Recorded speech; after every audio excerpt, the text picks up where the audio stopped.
Hey, podcast listeners, Ria Wong with you once again with Nonprofit Lowdown. Today is my guest, Janan, scratch that. Today, my guest is Tiffany Allen, the founder and president of Boss on a Budget.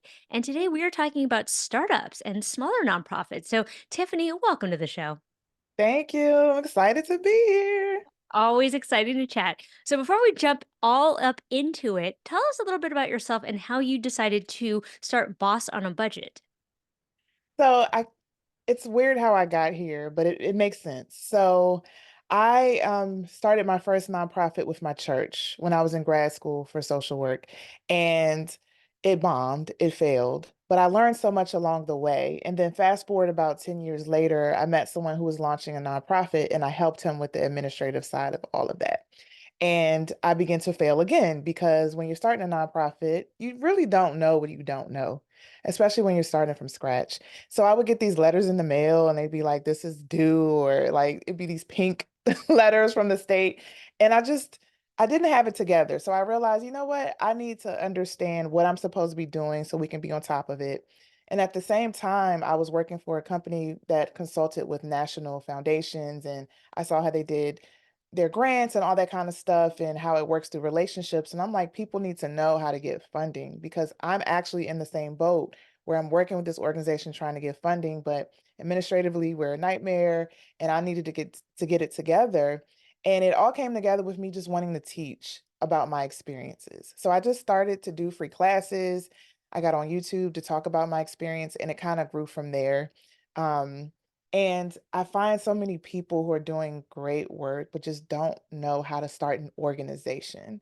And so that really resonated with me because that was my experience. So that's how Boss on the Budget came to be. I just want to share my knowledge.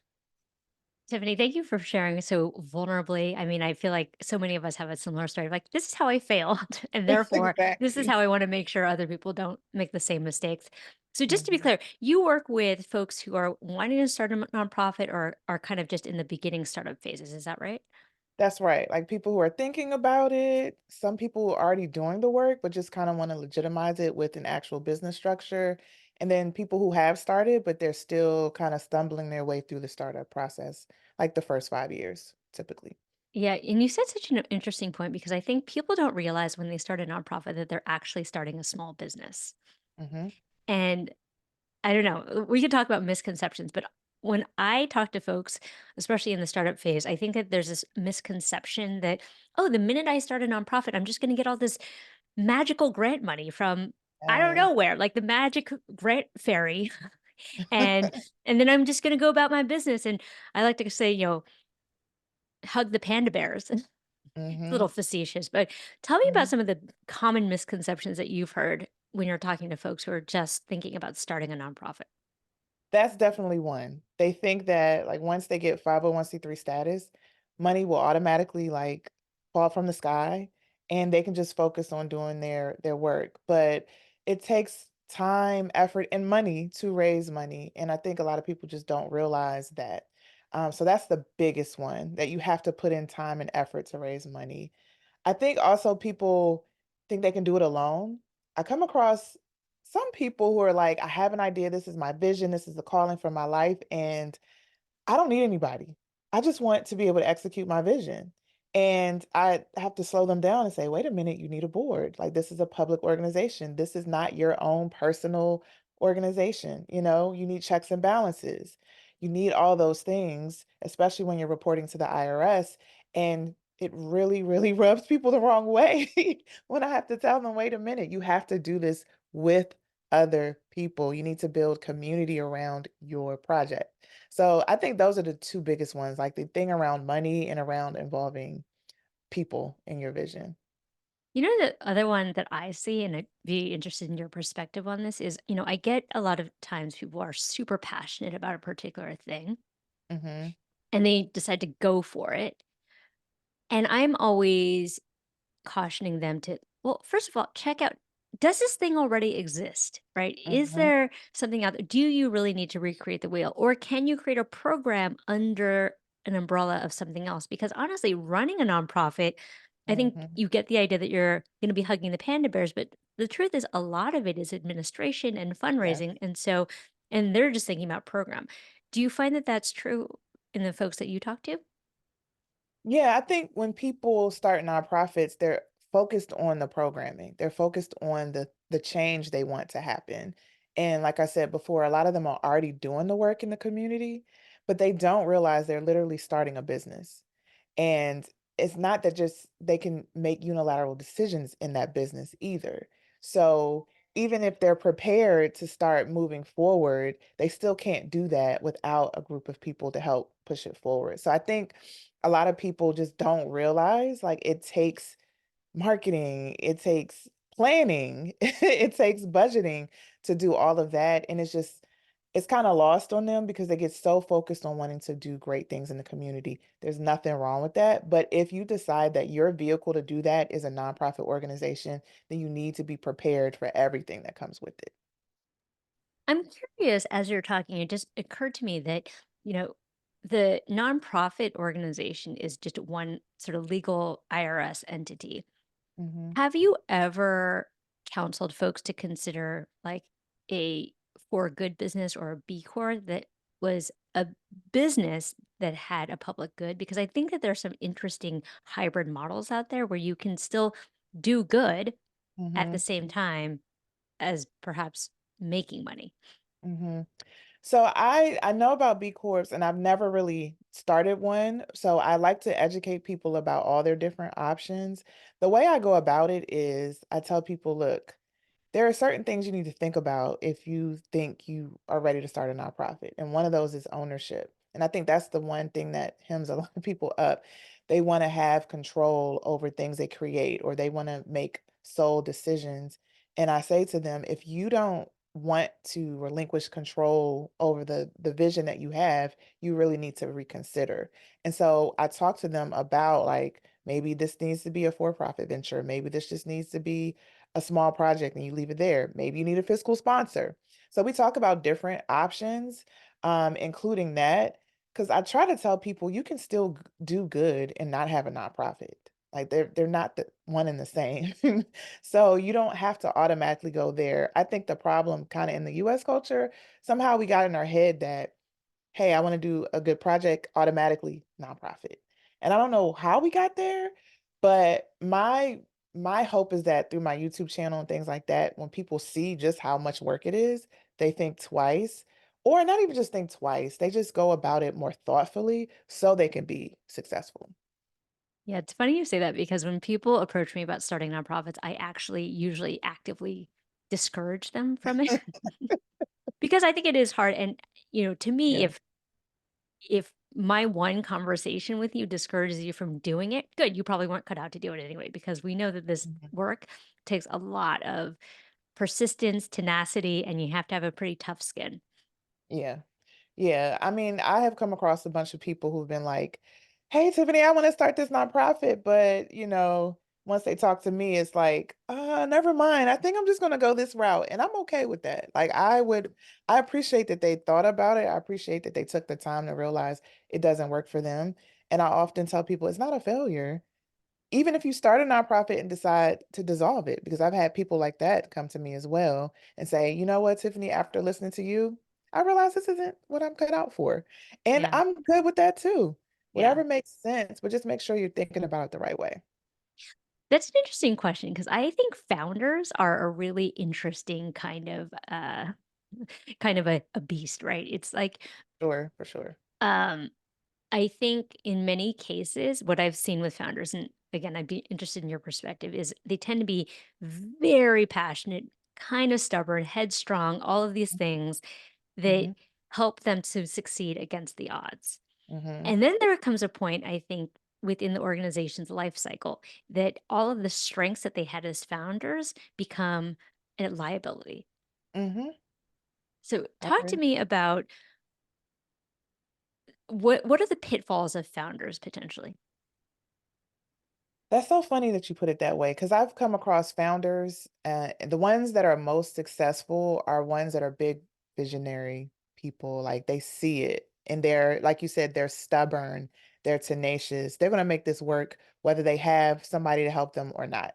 They tend to be the people is like, well, if you're not going to help me, I'm going to figure out a way to do it. And a lot of times when they get to that point where they're finally successful and they hit that momentum, some of it could be like, well, I did this on my own. I've seen this just personally. I did this on my own, and here are other people trying to ride my coattails, and people kind of hold tight to what they had, not realizing that they're limiting their growth when they limit their network or when they limit the people that they trust. So I do see that a lot of founders have trust issues, and some of that is justified. There aren't always good people out here, but they go overboard with it and feel like I can't trust anybody with my vision. And they don't realize that you're not going to grow to where you think you're going to grow if you're holding so tight to every decision and every move. And understand that there's a reason why you have like diverse people on your board. There's a reason why you have different perspectives because that's going to push you and challenge you to be different and to grow.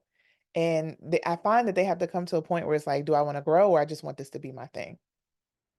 And if it's just going to be your thing, then unfortunately it's not going to be as successful as it could be. I'll Yeah. just say that. Yeah. No, that's a really good point. It's there comes a point at which, as a leader and as a founder, that I think you have to reconsider your orientation, reconsider how you're relating to the work, and decide if you either evolve with the Mhm. needs of the organization or you don't. Right. And I try to tell people in the beginning, like, you want to see where your organization is 20 years from now, but you also need to ask yourself, where do I want to be in relation to my organization 20 years from now? Because you can't make the assumption that you always will be there because that's not a fair assumption to make. If you're not on staff, if you're not on the board, then you don't necessarily have any tie to that nonprofit organization. So if you're planning for your organization, you also need to plan for yourself where you want to be. Do you want to be the executive director? Well, there are certain things you need to do from the very beginning to make sure that happens. But if you're not thinking that way, people get to that point later and like, oh snap, like, what do I do now? Or it tends to be a big mess because there's confusion about roles and how you can grow and succession, like who comes after you. Like people don't think about those things until they come. Yeah. Talk about succession for a second. Actually, before we talk about succession, because I think it's really important, one thing I've been thinking a lot about is the fact that founders tend to be the visionary, right? They tend to have the big ideas. They tend to, make it happen at all costs. Generally speaking, in my experience, visionaries tend not to be great, and I'll speak for myself, tend not to be great at process, tend not to be Yes. great at, Yes. putting in structures and systems. So Mhm. talk to me a little bit about how you advise folks to put in structures early on for that growth. So I think there are two things that can help with that. First of all, get people around you who are good at process and who are good at putting in structures. Because I found with visionaries, like you're not going to force them to do things that they don't want to do. You're not going to force them to plan. And it's really hard to nail them down because they want to flow, like they want to do their thing. Right? So get people around you who's good at that and can hold you accountable for that. And then I like to tell people to have certain plans from the very beginning. There are four that I typically talk about. The first one is like a strategic plan, and not in the sense of other established organizations, because in the nonprofit world, a strategic plan is like a really laborious process. But I just mean be strategic about what you want to accomplish in your first year. Think about what year 3 or year 5 looks like, but in the next year, what does that look like for you? How do you need to move regarding your programming, your infrastructure, your fundraising, and your communications? So have that plan first. The next thing I tell people is your budget, which 90% of the people I talk to don't have a budget, don't know how to do a budget, and it really impacts their ability to grow. So have a budget together that basically just puts your goals in numbers. So you know for yourself what you need to accomplish the work. Then I tell people you need a fundraising plan. So you need to think about how you're going to raise money. What are the strategies you're going to leverage to make the money you need to make to cover your expenses and your budget? And then you need to think about your visibility, right? So what are the ways you're going to show up consistently? What are the ways you're going to intentionally seek out relationships? Because investing in relationships early will pay off for your organization. So how are you going to show up online? How are you going to show up in your local community? So focusing on those four areas is really, really important from the beginning. So much to dig into here. So, as you know, my focus is fundraising, and the mistake that I see lots of folks making, not just startup founders, but sort of fundraisers in general, was that they'll Mhm. approach funders or potential donors and with this kind of transactional, excuse me, transactional mindset, right? All Mhm. right, I'm gonna try to get something from Tiffany, or I'm gonna have Mhm. this pitch that's gonna, so impress her that she's gonna give Mhm. me money, right? And so I want to talk a little bit about how you advise folks in terms of relationship building, because as we know, this is all a relationship game. And if I don't Yes. trust you, I'm not gonna Yes. give you my money. Yes. So, I'm so glad you said that because I think people have a one-dimensional view of fundraising. And so I like to talk about fundraising as relationships and building trust. The same thing. I talk to them about that.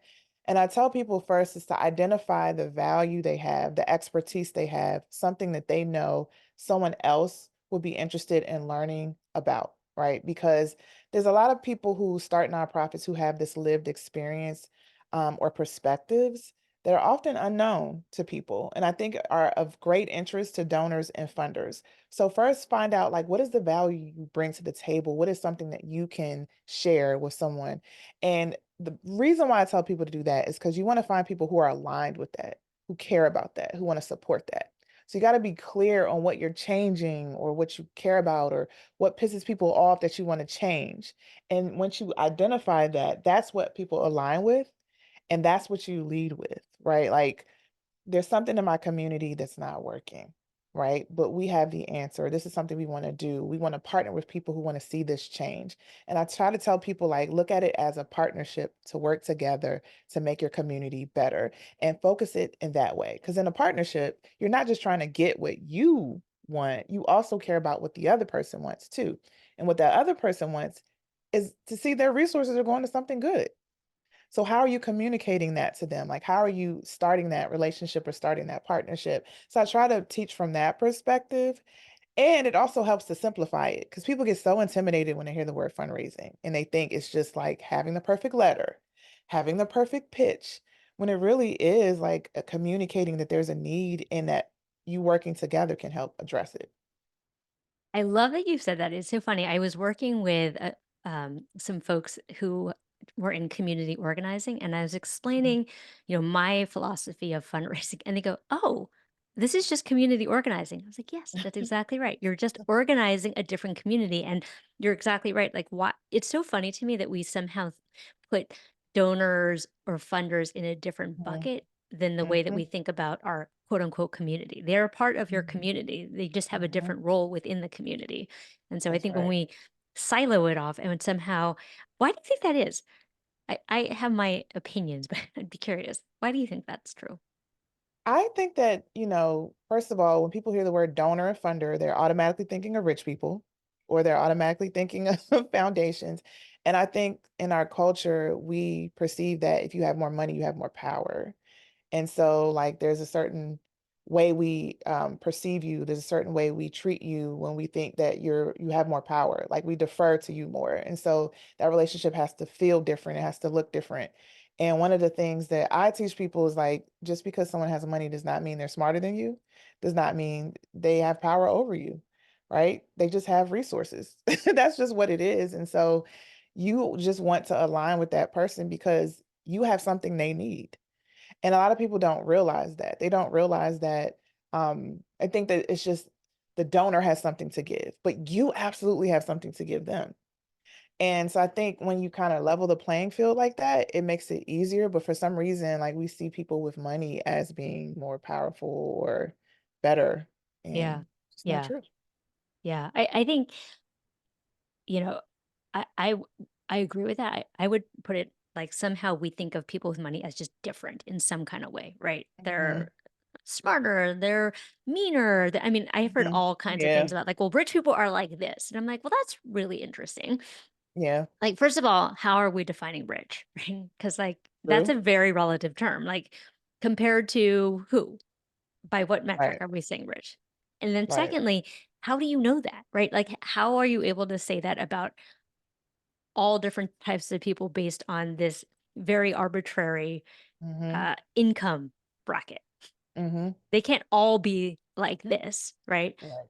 And I think it's interesting in popular culture, especially, we like to reaffirm this trope of like the evil rich person or like Yeah, the self-interested and look, it's true. There are some rich people that are not great people, but there are also right. poor people who are not great people, right? So it's Exactly. like, to my mind, money only amplifies what you already are. True. I believe that too. I believe that Okay. too. So, Tiffany, I'm just trying to put myself in the shoes of someone who's just starting out. Maybe I'm Mhm. in the first year or two, and look, I understand what it means to be that first couple of years. You're just hustling and grinding and, Mhm. shaking out money everywhere you can find it. What would you say are kind of the biggest obstacles that you see in years 1 and 2 for founders? Let me pick 2. I think the first one is their mindset. I think a lot of people who get started, at least the people I encounter, and I tend to encounter a lot of people who are more grassroots, who have a lot of those lived experiences and want to help somebody else because they had their own experience. A lot of times they have this idea that I can do it on my own. I'll fund this. I don't really want to ask for money. I'm being a bother of people. I just want to help somebody. I don't want to burden other folks. And when it comes to fundraising, like it's a weird dynamic because they know they need money in the back of their head to be successful, but they don't want to admit that they need money to be successful because admitting that means they have to ask for it. And asking for it means it's begging to them. And so there's a lot of like things, beliefs that they have to overcome to realize like you need money to have a nonprofit. It's okay to ask for money. You should be asking for money. And your programming deserves funding, just like any other programming. So I think a lot of it is really just mindset because what happens is they don't even ask for money. They don't even try. They don't even go for the opportunities because they deep down they don't believe they deserve it or they're deserves it. And that's a big thing that I work with people on. We have like mantras and things that we focus on when I do challenges for people because it's like you have to overcome that. You have to get over the idea that just because you're a charity, you shouldn't be asking for money or worrying about money. No, Yeah. Well, we have to. I'll if I can add to that, I think it's really Mhm, interesting that we tend to be very weird about asking people who are closest to us for money. So we're out here mhm, talking to everyone and their mother, but we're mhm, actually not talking to our mother about it. mhm, And I think that a lot of the people who are closest to us are like, well, how come she's not asking me? Like, mhm. maybe it's something about me because I really think of fundraising as, you're just throwing a party and you just want to see who Right. wants to come to the party. So Right. I like that. right? I've Yeah. never been offended by being invited to a party. I may not go to the party, but, like, I'm Mhm. never like, "How dare you invite me?" Right. I like to say, people are grown. You can't make decisions for them. So when you limit yourself and say, I don't want to ask because they don't have money or they don't, they're never going to support me. How are you making decisions for other people already where you're not even going to ask? So your responsibility is just to provide the opportunity. That's You right. invite people to the opportunity and then it's up to them to decide because they are grown. Yeah. So then they can make the decision they need to make, and that doesn't mean that you're less worthy or they're less worthy for whatever decision that they made. I think the other big thing for founders is their message. They have a hard time communicating why they exist and communicating why someone should support the work that they do. Because in their heads, I don't know if they believe that they have to have like a really persuasive argument because, well, I'm a nonprofit, so you should just give. Like naturally, if I tell you I have a nonprofit and I'm making the world a better place, that should be enough for you to give to me. But people don't realize, how many nonprofits are out there? And like people they're not motivated by the idea of a nonprofit. They're motivated by a change or a transformation, right? Or a connection to a cause or a relationship that they have to someone who's connected to a cause. That's what motivates them. And people don't necessarily understand that in the very beginning. And they don't know how to kind of use their story to push that forward. They don't know how to hone in that message. So I find that a lot of people struggle with that. But once they get that, then it's a lot easier for them to raise money. Yeah, and love that you said that because I also think I've seen this, especially with founders too, is that they're cursed with too much knowledge. So they'll Mhm. talk to someone about what they do, and it's just like this. like verbal Mhm. diarrhea. You tell them too Yes, many I've seen details, that. too much information. And as a listener, I'm like, whoa, TMI. Mm, Like I can't digest all of it. mhm. And I also think people lose sight of the fact that not everything is going to be for everybody, right? So I have known folks who've gotten really salty about the fact that, like, well, I know there are lots of people out here, and how come they're not giving me money? I'm like, because not everything is for everybody. Like, True. this, your particular thing may not be my particular thing. There are Mhm. lots of things out there. And I think it, again, some of the mistakes I see are people who just like glom on to holding on to this grudge of like, well, Mhm. that person didn't give me money and therefore I feel some kind of way about it, as opposed to being like, bless and release. Okay, that person has said that like this is not their thing, and that's okay. There are Yes. lots of other people out there in the world for whom this is Mhm. their thing. Right. And again, you're just providing the opportunity. Like you said, you're inviting them to the party, and it's their decision to decide, whether they want to come. But that's their decision. Let them have it. Totally. All right. As we're wrapping up, is there anything else that you feel like we have to touch on with respect to starting a nonprofit or any misconceptions that folks should clear up right now if they're thinking about starting up? I feel like we could go all day on this one. And I don't, I just have to point out the board. Like, I just have to Oh, point Tiffany, out, you're about like, to open a can of worms. Go ahead, friend. yeah, I just didn't want to say it to open the can of worms, but I have to say it. Your board is critical to your success. And I think people don't believe me when I say that. And then I always get people who come back are like, I'm burnt out. Well, you're burnt out because you don't have the support.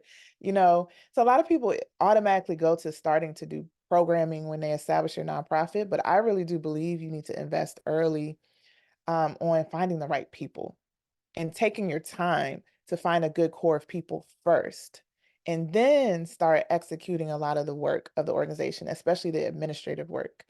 And a lot of people don't want to hear that because it slows them down. But that time you invest in finding the right people will pay off. It will absolutely pay off. Because what happens with a lot of founders is that they get their family and their friends on their initial board, and a lot of times it's just a name because they feel like they can handle it. But when things start to grow and they need help and they try to delegate, the board just isn't coming through for them. Or they identify people, but they didn't clearly explain the role. They're not engaging them appropriately. They're not meeting regularly. So they tap into their board when they need something. And of course, their board is ignoring them or not engaged because you haven't like taken the time to build a relationship with them. So we've talked about relationships with donors and funders, but you have to have relationships with your board as well. And you have to invest in that as well. I think that's just something that's lost on a lot of founders. If anyone's listening, just please invest in finding the right people, vet the people, and find the people who fit your needs and fit the vision of the nonprofit. You said so much there. I just want to unpack it and underline it for folks, which is spend time vetting people, identifying who you need, find them, and then make sure they're a good fit because Yes. and then tell them what the expectation is. Cause that's the Yes. other thing that I see is like people are like, oh, you can be on the board. You don't really have to do anything. And then they Hmm. complain when the board doesn't do anything. I'm like, well, you didn't tell them that that was Right. part of the deal. Right. So like really it's on you because it's a bit of a bait and switch. Hmm. The last piece I'm gonna add here is there's a book I'm obsessed with. I don't know if you've read Who Not How. No, I haven't heard of it. It's by Dan Sullivan. It's a really good read, but essentially it's you in order to grow and scale, you need to find your who's who take care of the hows. And I think Mm. founders, because they have some control issues, and I am one myself, so know of what I speak. We get really involved in the details of like, well, it needs to be done this way, this way, this way, this way, because we don't Mhm. trust people to do their Mhm. jobs. But if we found the right Yeah. who's who had competency, who were more competent than we were at a particular thing, we wouldn't have to Mhm. micromanage. Right. That's exactly right. But that's So hard. It's hard to trust people to do work, especially when you feel like this is my baby. yeah, Like I don't know if I bring people on if they will see it the way I see it. yeah. But you have to remove yourself from that and realize that you have to be loyal to the mission, not to Mhm. yourself. And so, what does your community need? Because even you may not know or understand what your community needs. Even you may not have the right answer. And you have to let go of that control of thinking that just everything that you believe needs to happen should happen. What do you mean, Tiffany? I thought I knew everything. And I thought I could do everything and I could work a million hours a week and get it all done. I'm trying to save you. I'm trying to save you from what I see so many times. People get so burnt out, and I don't want you to get burnt out doing good because you are literally the safety net. A Yeah, lot of the things that people do around the country, it's the real safety net in our communities. And so I don't want you to get burnt out from doing good. yeah. That doesn't And help anybody. it's a marathon, not a sprint, right? And people are Mhm. out here sprinting the marathon. Yeah. You're gonna get real tired. Yeah. Real quick. Yeah. All right, friend, this has been so fun. Where can folks learn more about the work that you do and who do you work with exactly?